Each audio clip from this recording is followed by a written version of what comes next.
감사하신 주님, 광야 같은 인생길을 걸어가면서 저희들은 때로 좌절과 절망 상태에서 원망하며 불평하며 분노하면서 우리의 길을 걸어가기 일수인 연약한 자들입니다. 이스라엘 백성들이 광야 길을 걸어가면서 그랬던 것처럼 저희들 또한 오늘 예배의 자리에 나와 있는 이 순간에도 우리 속에 분노가 있고 좌절이 있고 또 누군가를 향한 원망이 우리 마음속에 있는 것을 주님 불쌍히 여겨 주시옵소서. 하나님께서는 광야 여행을 시작한 이스라엘 백성들의 불평과 원망을 들으시면서 그들을 치료하시는 하나님이라고 하나님 자신을 선포하셨습니다. 이스라엘 백성들을 치료하시고 그들을 가나안 땅으로 인도해 가신 하나님의 손길이 오늘 저희들에게도 함께하고 계심을 믿습니다. 오늘 말씀을 통해서 저의 결핍과 저의 불평과 원망과 저의 욕심과 저의 두려움과 저희 속에 있는 모든 것들을 하나님 하나하나 치유해 주시옵소서. 그래서 하나님과 함께 이 광야 길을 하나님의 기뻐하시는 뜻을 따라 걸어갈 수 있도록 주님 은혜 베풀어 주시옵소서. 예수님의 이름으로 기도하옵나이다. 아멘. 지난 주간 라디오에서 이런 뉴스를 들었습니다. 몇 년 전에 영국 에딘버러에 살고 있는 파크라고 하는 처녀가 복권에 당첨이 됐답니다. 이 처녀가 받은 돈이 우리 한국 돈으로 15억 원쯤 됐답니다. 큰 돈입니다.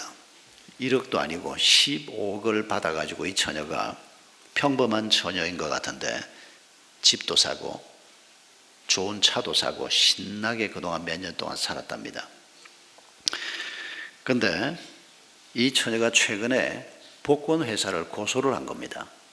자기한테 돈을 준 복권 회사 때문에 자기 인생이 망가졌다고 고소를 해서 그게 뉴스거리가 된 겁니다. 짐작할 수 있겠습니까? 왜 고소를 했는지. 돈이 생겼을 때는 너무 좋았습니다.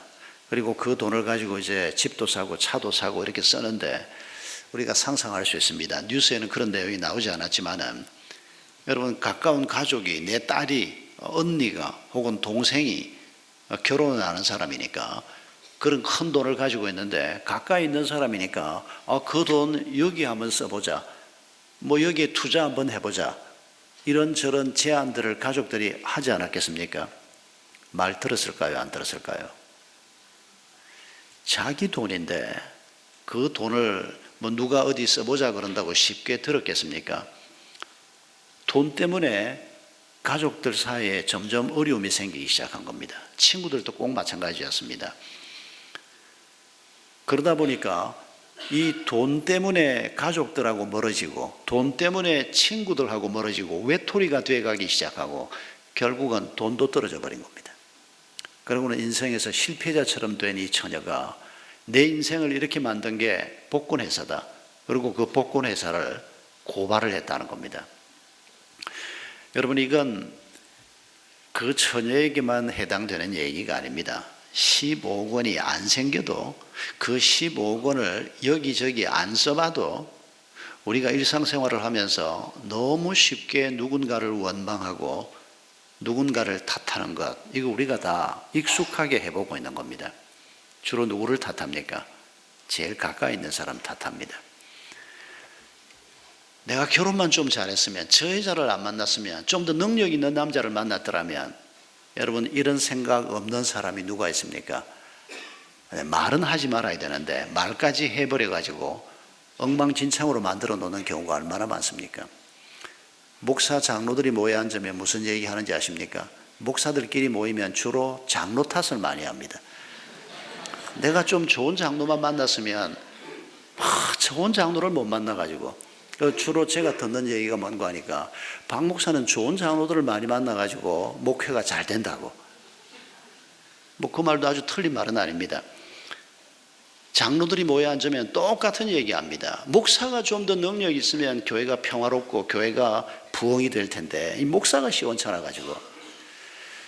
여러분, 이게 이스라엘 백성들만이 아니고 현대를 살고 있는 우리에게도 이 원망하고 불평하는 것이 똑같이 벌어지는 우리의 죄성입니다. 여러분, 이스라엘 백성들이 광야길에 들어섰습니다. 여러분, 지난 한 몇 달 동안 이 광야에 들어서기까지 어떤 일이 있었는지를 한번 떠올려 보십시오.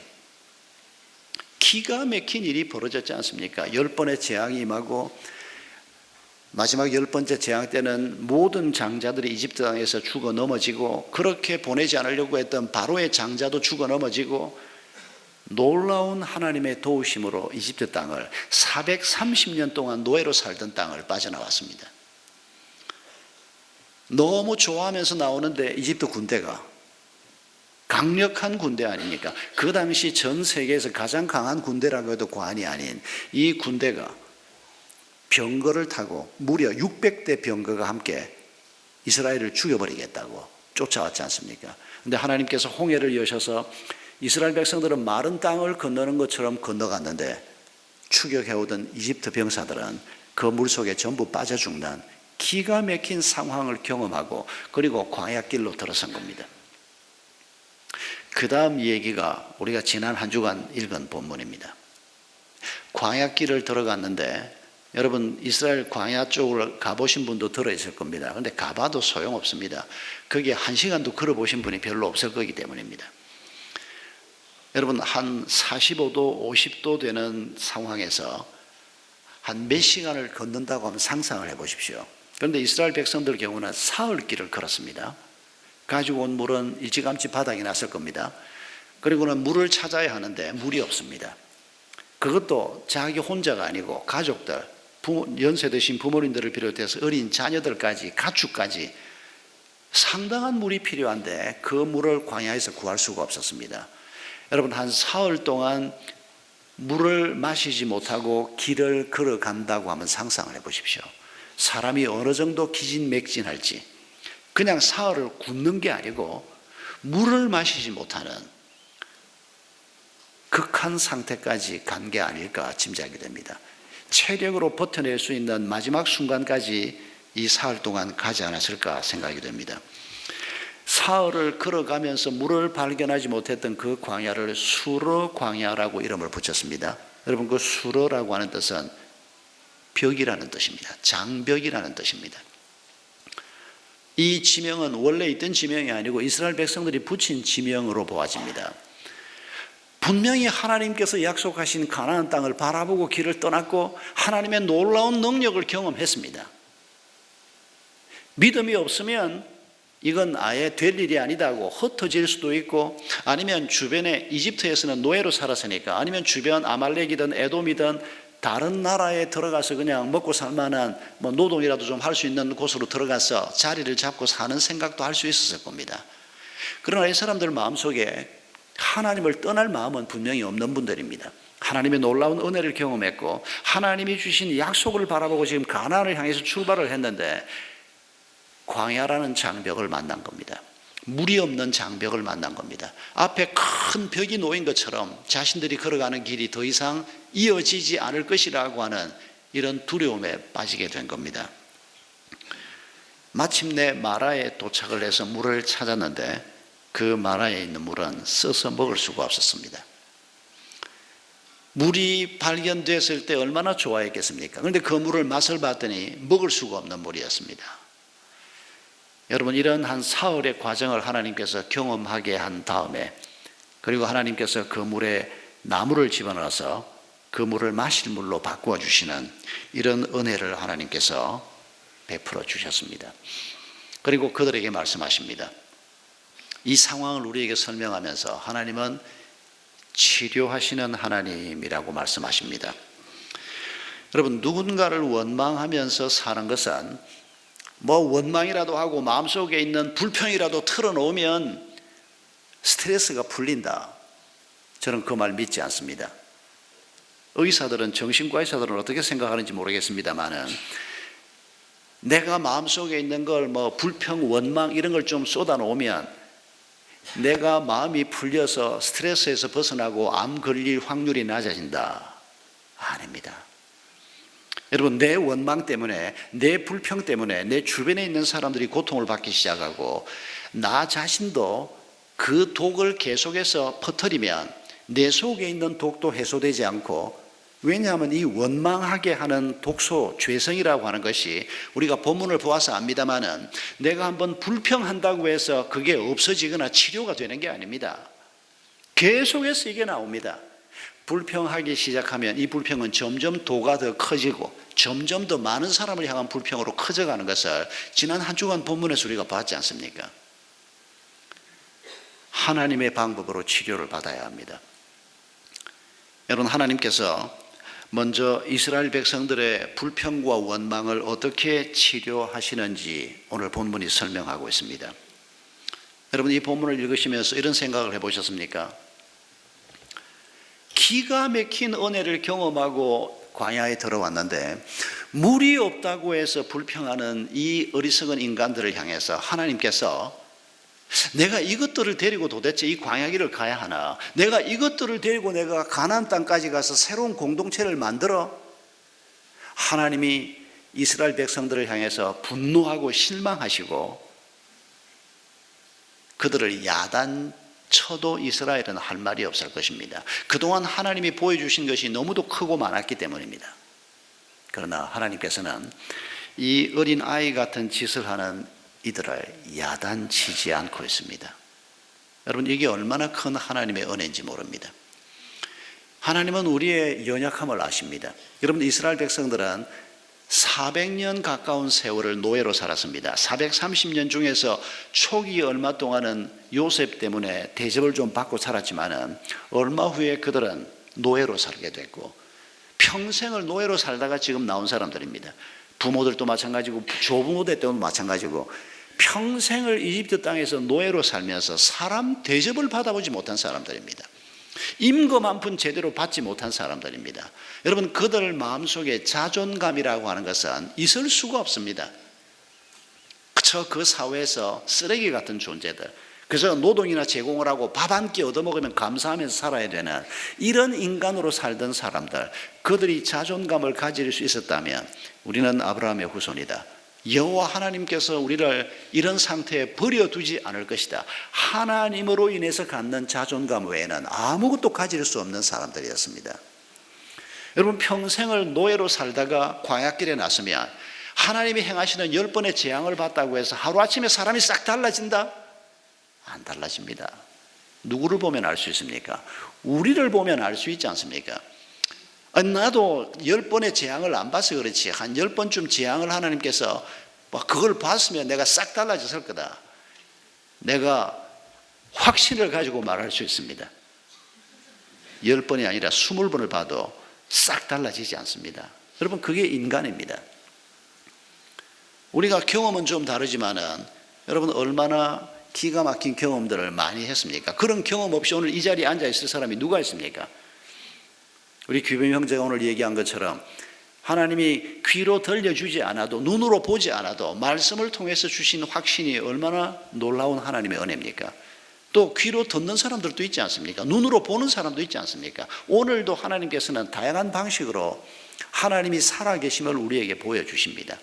아직 구도자인 분들도 이 자리에 들어 계시지만은 이런 기가 막힌 하나님의 은혜를 경험하고 우리가 오늘 이 자리에 왔지만은 여전히 우리 속에는 불평과 원망이 가득하고 여전히 우리 속에는 욕심이 가득하고 두려움이 가득한, 여러분, 이게 광야 생활을 시작하는 이스라엘의 모습이요, 오늘 우리의 모습입니다. 여러분, 하나님이 우리를 바라보시면서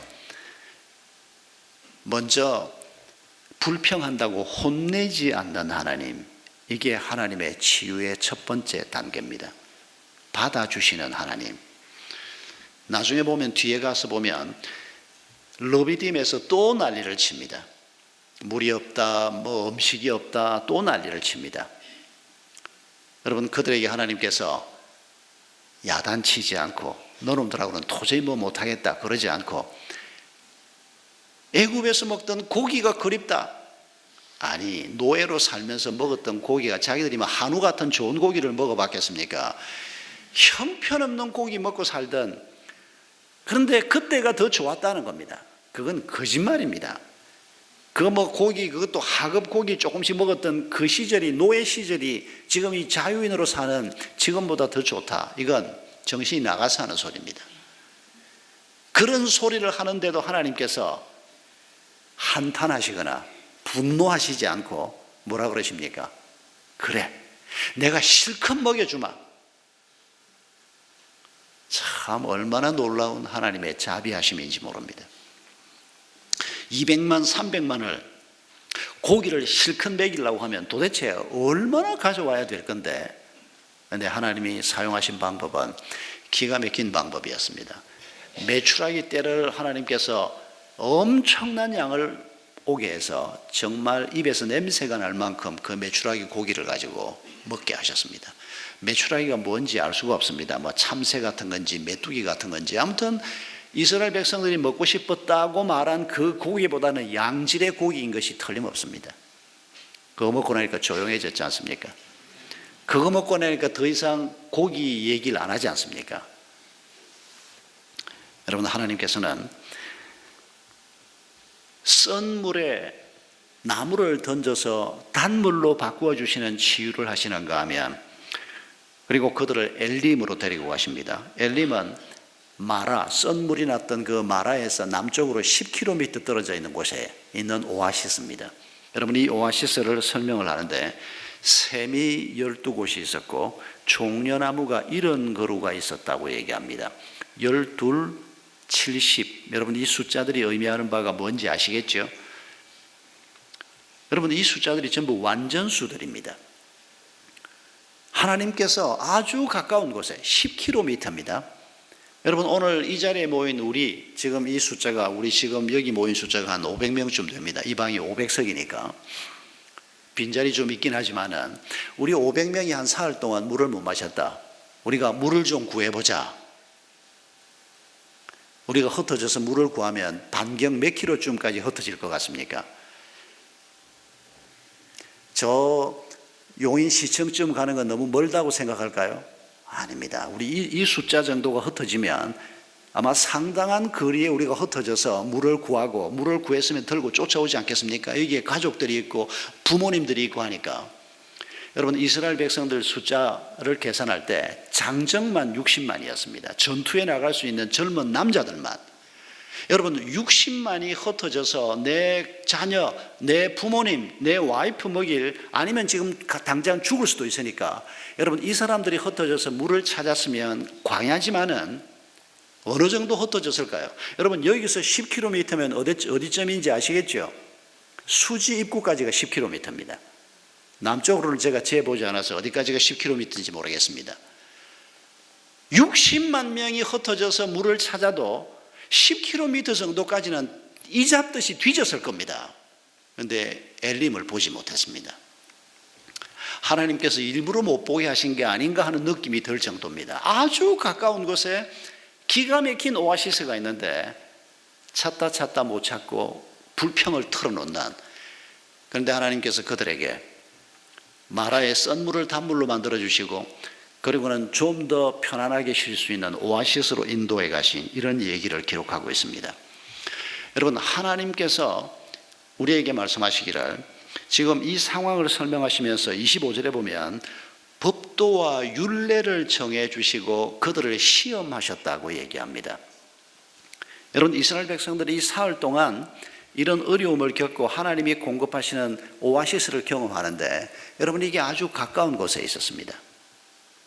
하나님 알지 못하고 주일이 하나님 앞에 예배하는 날이라는 것도 알지 못하는 사람들에게 하나님은 멀고 먼 당신입니다. 그러나 적어도 주일이 되면 예배의 자리에 올 줄 아는 우리에게 하나님은, 예수 그리스도는 가까이 있는 분입니다. 성경책만 펼치면 그분에 관한 생생한 음성을 들을 수 있고, 그분 앞에 무릎을 꿇고 기도할 때 그분을 직접 대면하는 것처럼 만날 수 있는 하나님은, 예수 그리스도는 우리 가까이 계시는 분입니다. 이분이 우리에게 율례와 법도를 주시겠다고 말합니다. 그분이 주시는 방법으로 우리가 한 걸음 한 걸음 나아가면, 우리 앞에 장벽 같은 문제가 우리 앞에 있을지라도 여러분, 그 문제를 하나님의 방법으로 풀어갈 수 있다고 지금 말씀하시는 겁니다. 그리고 하나님이 해결하시는 방법은 12샘, 이런 종려나무, 완전수로 표현되는 완전한 해결책을 하나님께서는 우리에게 주실 것입니다. 우리 부부의 문제건, 가정의 문제건, 자녀의 문제건, 질병의 문제건, 물의 문제건, 돈의 문제건, 어떤 문제건 간에 하나님께서는 우리에게 가장 좋은 방법을 우리에게 허락하실 것입니다. 여러분, 이런 상황을 놓고 하나님께서 25절에서 그들을 시험하신 곳이 바로 이곳이었다라고 말합니다. 하나님은 우리를 시험하십니다. 그런데 여러분, 야고보서 1장 13절 말씀이 기억나지 않습니까? 너희가 누구에게 시험받았다고 하지 말라. 하나님께서는 어떤 사람도 시험하지 않는 분이다. 그런데 오늘 본문에는 하나님이 시험하셨다고, 창세기 22장에서도 아브라함에게 네 아들 이삭을 번제물로 바쳐라, 제물로 바쳐라, 이런 시험을 하셨습니다. 여러분, 우리가 성경을 읽을 때 서로 충돌되는 기절을 읽을 때 이거 엉터리야, 이렇게 쉽게 판단하면 하나님의 말씀을 제대로 이해할 수 없습니다. 여러분, 시험이라는 똑같은 단어로 번역을 했습니다만 사실 의미가 좀 다릅니다. 이렇게 생각하면 정확합니다. 하나님은 우리를 유혹하지 않습니다. 유혹의 배후에는 사탄이 있습니다. 사탄은 우리를 유혹해서 구렁텅이에 빠뜨리려고 하고, 우리를 파괴시키려고 하고, 우리를 불행하게 만들기 위해서 유혹합니다. 하나님은 우리를 유혹하지 않습니다. 그러나 하나님은 우리에게 시련을 주시는 분입니다. 사흘길 광야길을 걸어가면서 그 시련을 통해서 이스라엘 백성들이 깨닫게 되는 게 뭡니까? 자신들이 얼마나 연약한 자인가를 깨닫게 됩니다. 그리고 하나님께서 그들을 책망하지 않고 은혜를 베풀고 마실 물을 주시면서 하나님만이 우리가 안고 있는 장벽, 우리가 안고 있는 문제의 완벽하고 유일한 해결자이심을 바로 이 시련을 통해서 생생하게 경험하게 되는 것입니다. 여러분, 이스라엘 백성들이 출애굽기 16장에서 고기가 먹고 싶다고 원망하고 빵을 먹고 싶다고 원망하고, 하나님께서 그들에게 만나를 주십니다. 이 만나 사건을 통해서 우리가 또 한 가지 기억해야 할 것은 하나님께서 우리의 욕심을 치료한다는 것입니다. 만나를 주실 때 하나님께서 이렇게 말씀하십니다. 매일 식구수만큼 한 오멜씩을 거두어 가라. 많이 거두어 가서 남기지 말라. 그런데 어떤 사람들이 욕심을 내서 많이 가져갑니다. 좀 많이 먹는 사람이어서 많이 가져갔는지 모르겠는데 성경을 보면 그렇지 않습니다. 하나님이 가져가라는 양을 가져간 사람들은 똑같이 먹었을 리가 없지 않습니까? 배가 좀 큰 사람도 있고 작은 사람도 있는데, 하나님이 가져가라고 한 양을 가져갔는데 짐작컨대 실컷 먹었는데도 부족한 사람이 없었고, 가져간 양만큼 가져간 사람들은 그걸로 흡족하게 식사를 했습니다. 그런데 가져가지 말라는 양, 그보다 더 많이 가져간 사람들은 그걸 다 먹지 못하고 남겨두고 결국은 그게 썩어서 냄새가 나는 상황이 발생했습니다. 여기에도 기적이 일어난 것을 우리가 짐작해 볼 수 있습니다.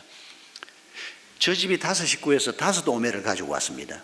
우리 집도 5식구에서 5오멜을 가져왔습니다. 저 집에는 딸이 셋이고 우리 집은 아들이 셋입니다. 남편도 저 집은 소식하는 사람이고 이 집은 대식하는 사람입니다. 그런데 5오멜을 가지고 각각 양집이 먹었는데 양집 다 부족함도 없었고 남음도 없이 가져가라는 양을 가져온 사람들은 그게 그런 식으로 해결이 됐다고 성경이 얘기합니다. 식탁의 자리에서 기적이 일어난 것을 우리가 짐작할 수 있습니다. 한 오멜인데 실컷 먹었는데 이게 들어가서 불어났는지 어쨌는지 그걸 가지고 부족하지 않았다는 겁니다.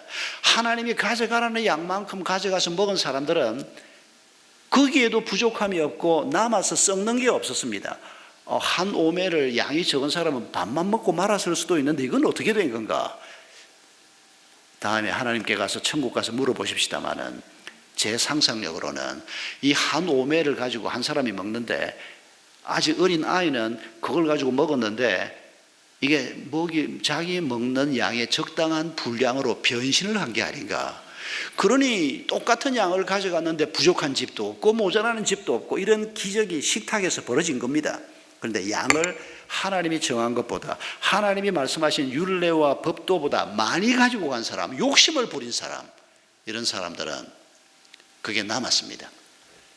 거기서 악취가 났습니다. 그때 모세가 그들을 향해서 화를 냈다고 16장 20절에 말하고 있습니다. 무슨 뜻입니까? 그들의 어리석음에 대해서 모세가 하나님을 대신해서 화를 내신 것입니다. 여러분, 남기지 말라. 지금 여행을 하고 있기 때문에 그 남은 곡식을 어깨에다 메고 다니는 그런 불편함을 주지 않기 위해서 딱 먹을 만큼, 하루 먹을 만큼 먹고, 그리고 매일 아침 새롭게 하나님이 주시는, 그리고 안식일이 되면 이틀치를 주는데 그때는 남겨놓아도 하루를 지나도 전혀 음식이 상하지 않고 악취가 나지 않는 이런 기가 막힌 음식 공급이 하나님께로부터 이루어진 것입니다. 여러분, 남기지 말라라고 하는 이 말씀의 뜻이 무엇일까요? 오늘 우리가 이 말씀의 의미를 문자적으로 적용할 때 예수 믿는 사람은 잘 믿으려고 하면 저축할 필요도 없고 보험에 들 필요가 없다, 그렇게 적용할까요? 예, 우리 가운데 한 몇몇 분들은 그렇게 적용하고 문자적으로 하나님의 말씀대로 살아봐야 되겠다, 이런 분들이 있다면 저는 축복으로 생각할 겁니다. 저는 그렇게 안 하랍니다. 신학대학원 다닐 때 친구들이 그리스도인이, 또 우리가 앞으로 목사가 될 사람들인데 하나님을 의지하고 살 사람들인데 우리가 저축하고 보험에 들 수 있느냐 없느냐 격렬한 토론을 몇 날 며칠 동안 한 적이 있습니다. 기숙사 방에 앉아가지고. 그때 저는 지혜롭게 저축해야 된다는 토론의 1번 주자였고, 그거 하면 안 된다라고 주장했던, 지금은 이제 다 목사가 됐죠, 문 목사라는 내 친구는 지금 서울에서 목회하고 있습니다. 큰 교회 목사인데 한 10년을 못 만났는데 제가 조만간 한번 만나면 제일 먼저 물어보려고 하는 게, 너 그때 그렇게 반대했는데, 저축하는 거 반대하고 보험하는 거 반대했는데 지금 저축도 안 들었지, 보험도 안 들었지? 제가 한번 물어보려고 합니다. 충직한 목사입니다. 지금도 제가 보면 정말 존경심이 생기는 그런 목사입니다. 그 친구가 혹시 글쎄 마음이 바뀌어서 보험에 들었다고 해도 제가 절대 힐난하진 않을 겁니다. 근데 그 친구가 우리가 20대 때 그렇게 토론했던 것처럼 평생을 그렇게 살았다면 정말 나시린처럼 사는 분입니다.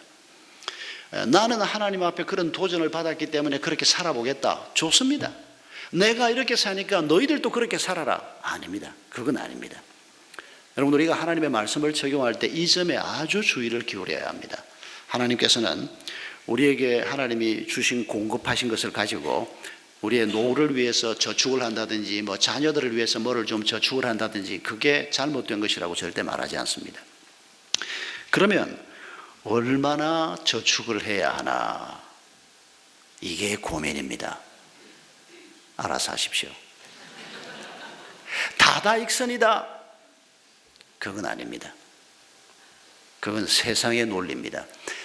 돈 힘만 믿고 사는 사람들에게는 많이 저축해 놓는 것이 다다익선이 최선이라고 말해도 논리적으로 확실합니다. 그런데 우리는 오늘도 우리가 말씀을 통해서 배우는 게 뭡니까? 우리의 공급자는 하나님이십니다. 하나님이 공급해 주시는 것들을 가지고 우리가 조금 저축을 하고 미래를 준비하는 것이 분명히 필요는 한데 이게 많으면 많을수록 좋다. 여러분, 그건 그리스도인의 논리라고 생각하지 않습니다. 자식들 평생 먹을 것까지, 손주들 평생 먹을 것까지 내가 준비를 해주마, 그건 교만이라고 생각합니다. 그건 자신이 하나님처럼 행하는 잘못이라고 생각합니다. 굉장한 지혜가 필요합니다. 여러분, 우리의 자녀들에게 돈을 물려줄 생각을 하는 것은 절대 어리석은 일이라고 생각합니다. 여러분, 에베소서 5장 31절에서 하나님께서 가정에 관한 말씀을 하시면서 사람이 부모를 떠나 그 아내와 합하여 한 몸이 되라는 말씀이 나옵니다. 부모를 떠나라고 하는 말이 무슨 말일까요? 여러 가지 해석이 있습니다만은 저는 아주 간단하게 이렇게 해석해야 한다고 생각합니다. 부모는 우리에게 하나님의 대리인인 존재입니다. 하나님을 대신해서 아버지 어머니의 몸을 통해서 우리에게 생명을 주셨습니다. 우리가 태어나서 보통의 가정인 경우에 부모가 없었으면 우리는 살 수 없는 사람들이었습니다. 하나님의 모든 공급이 부모를 통해서 이루어졌습니다. 그리고 우리가 부모님 설화에서 자라고 이제 배우자를 만나서 내 힘으로 세상을 살 수 있는 가정을 꾸리게 됐을 때 부모를 떠나 이제 더 이상 부모를 의지하지 않는다는 것입니다. 이제 오직 하나님만 바라보고 내 가정, 내 자녀들에게 하나님이 주실 길을 하나님만 바라보고 부모를 더 이상 의지하지 않고 사람을 더 이상 의지하지 않고 그게 성도들에게 주시는 하나님의 인도하심입니다. 그런데 부모가 능력이 좀 있다고 해서 야 걱정하지 마라, 너 공부 좀 못해? 걱정하지 마, 너 평생 먹을 거 내가 다 만들어 놓고 나가마. 여러분 그런 자식이 어떤 자식이 될 것인가 상상이 되십니까? 하나님이 주신 율례와 법도하고는 거리가 멉니다. 우리의 자녀들에게는 하나님을 가르쳐야 하는 겁니다. 의지하면 완전한 공급과 완전한 인도하심이 우리에게 주어지는 하나님을, 믿음의 유산을 우리의 자식들에게 남겨주는 것입니다. 그리고 그들은 그들 방식대로 하나님을 의지하고 하나님과 함께 동행하는 법을 부모가 말씀에 율례와 법도로 유산을 남겨주는 것입니다. 이를테면 물고기를 많이 남겨주는 게 아니고 물고기 잡는 법을 자녀들에게 남겨놓는 것과 같은 이치라고 생각합니다. 여러분 안식일 전날에는 2배로 거두었는데도 안식일 하루가 지나는 동안에 다른 날은 썩어버리는데 그날은 썩지 않는다. 이게 무슨 의미입니까? 오직 하나님만이 우리의 완전한 공급자라는 뜻입니다. 하나님만 의지하고 우리의 길을 걸어가고 이분을 기억하면서 우리의 길을 걸어가면 우리가 욕심을 극복할 수 있고 욕심을 통해서 이룰 수 없는 평안을 우리가 이런 하나님의 치료를 통해서 이 세상에서 만족을 누릴 수가 있다는 것입니다. 마지막으로 우리가 한 가지 더 기억할 것은 하나님께서 우리의 두려움을 치료하신다는 것입니다.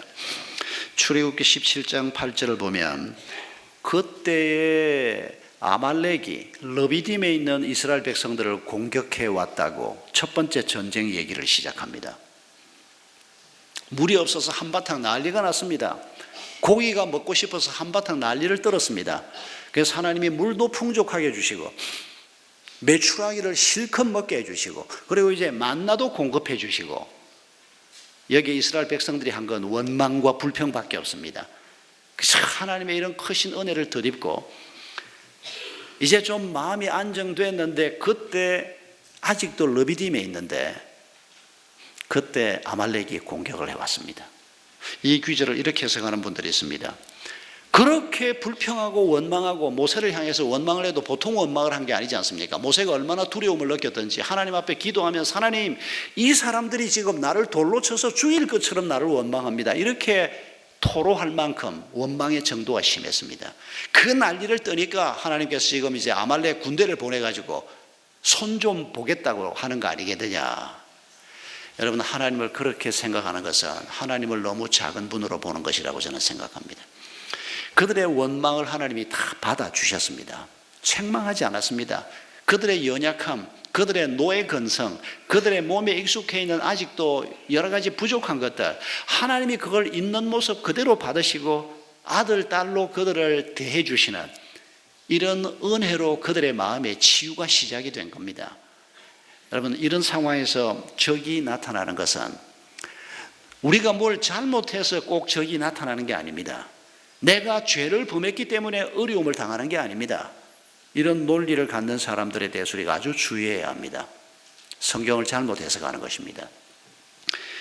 여러분 적이 공격해 오는 것은 죽는 날까지 반복될 것입니다. 성도의 삶 자체가 여러분 비단길을 걸어가고 꽃길을 걸어가는 게 아닙니다. 유람선을 타고 우리가 길을 걸어가는 게 아닙니다. 전투함을 타고 끊임없이 영적 전투를 하면서 우리의 길을 걸어가야 한다는 것을 잊지 마셔야 합니다. 여러분 아말렉이 쳐들어왔을 때 이스라엘 백성들이 또 모세가 무슨 생각을 했겠습니까? 아말렉하고는 비교가 되지 않는 강한 이집트의 정예병도 하나님이 쓰러뜨리는 걸 봤습니다. 아말렉 군대쯤이야 하나님이 저것들을 어떻게 썰어버릴까? 아마 그런 기대를 했을 텐데 이번에 하나님이 쓰신 방법은 뭡니까? 여호수아와 젊은 병사들은 직접 나가서 아말렉과 전투를 하게 합니다. 그리고 모세는 산 위로 올라가게 합니다. 그리고 아론 훌 세 사람이 올라가서 모세가 하늘을 향해서 손을 들고 기도를 하면 아군이 이기고 손을 내리면 적이 우세해지는 이런 기가 막힌 전투 상황을 하나님께서 이스라엘 백성들에게 보여주었습니다. 그리고 오늘 우리에게도 이거 잊지 말라고 3500년 전 사건을 기록해서 보여주고 있습니다. 무슨 뜻입니까 이게? 제가 고등학생일 때 이 성경을 처음 읽었을 때 아니 무슨 하나님이 웃기게 이렇게 일을 하냐, 뭐 전투를 하면 그냥 이기게 해주시든지 뭐 손을 들면 이기고 그것도 80 노인의 팔을 하루 종일 그 팔 들고 있을 때 이게 얼마나 힘들고 이런 우스꽝스러운 짓을 왜 하나님이 하나. 하나님이 제가 고등학생 때 했던 생각 다 잊어버리게 하셨는데 그 생각은 잊어버리지 않게 하셨습니다. 겸손하라고 그러시는 것 같습니다. 네가 얼마나 성경을 엉터리로 깨달았던 자인지 지금도 제가 그때 생각하면 참 죄송합니다. 여러분 모세가 기도하면서 참 웃기는 하나님 뭐 이런 짓을 다 시키나 그러고 기도했을까요? 텐트에 있으면서 이스라엘 백성들이 지금 내 남편이 나가 있고 내 자식이 나가 있고 전쟁이 벌어지는데 첫 번째 전쟁이 벌어지고 있는데 모세가 손을 들고 기도하고 있는데 여러분 텐트에 있는 그들은 뭘 하고 있었겠습니까? 모세하고 똑같은 마음으로 오직 하나님의 은혜를 바라보면서 여기에서 죽어 넘어지면 가난도 없고 하나님의 인도하심도 없지 않습니까? 그럼에도 불구하고 이 첫 번째 전투에서 그들이 하나님이 주시는 또 다른 방식으로 이 전투를 통과해야 하는, 이겨야 하는 이 두려움을 하나님께서는 이런 방식으로 치유하고 계시는 것을 볼 수가 있습니다. 여러분 이 전쟁이 끝나고 난 다음에 모세가 주변 사람들하고 식사를 하면서 뭐라고 얘기했을 것 같습니까? 야, 그때 나는 하루 종일 팔 빠지는 줄 알았다. 아론과 훌은 뭐라고 얘기했을 것 같습니까? 아, 형님만 그런 거 아닙니다. 또 아우만 그런 거 아닙니다. 이렇게 들고 있는데 그 둘이서 옆에서 같이 들고 있었지 않습니까? 여러분 그건들 쉬웠겠습니까? 평생 잊을 수 없는 하나님이 우리 이름을 하나님의 손바닥에 새겼다고 말씀하셨는데 모세와 아론, 훌 이 세 사람이 그 백성의 최고의 지도자들이었습니다. 그들 평생 잊을 수 없는 하나님 앞에 기도하는 하나님 앞에 항복하는 것 같이 손을 들고 서 있는 평생 잊을 수 없는 이스라엘 백성들도 그 사건을 평생 잊을 수 없을 겁니다. 여러분 하나님께서 이런 방식으로 각기 다른 자리에서 다른 역할을 하게 하시면서 그러나 결국 하나님이 그 두려움을 넘어서게 하는 이런 하나님의 치유를 우리가 오늘 다시 한번 우리 마음속에 받아들일 수 있기를 바랍니다. 여러분 지금 이 순간에 여러분을 두렵게 하는 게 뭡니까?